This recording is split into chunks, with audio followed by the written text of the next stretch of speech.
I want to share something practical that I've been working on over the weekend, using automation and AI to improve order quality.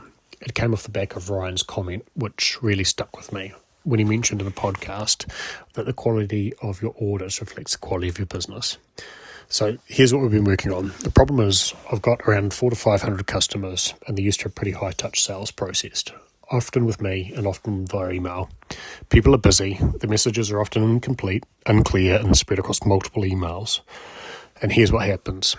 The quantity changes in the third email, the deadline is mentioned in the second, the delivery dates are buried somewhere else, and because of the sheer volume, it's easy to miss something critical. So from a lean perspective, the problem was with the input stage. The inputs are unclear and inconsistent, and the downstream process is always going to struggle. So it's either going to create rework, we're going to miss the customer's expectations, or we're going to introduce risk and variability into production.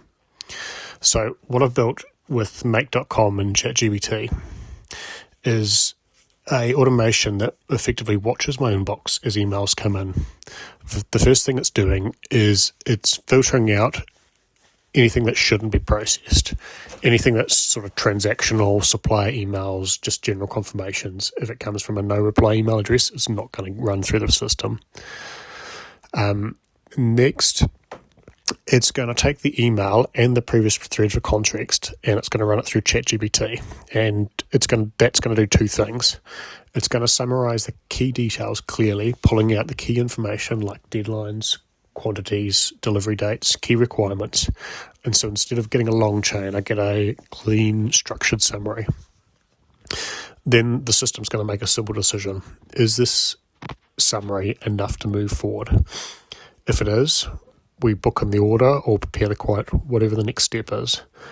But if the draft is missing clear, incomplete information, something that I can't move forward on, it's then going to draft a reply within the email summary, explaining to the customer what I need to know to move forward.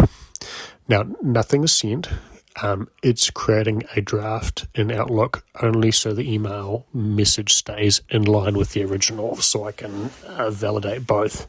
But effectively, it means when I'm processing emails, it's cutting down the cognitive load. I can review, validate, edit, and then send.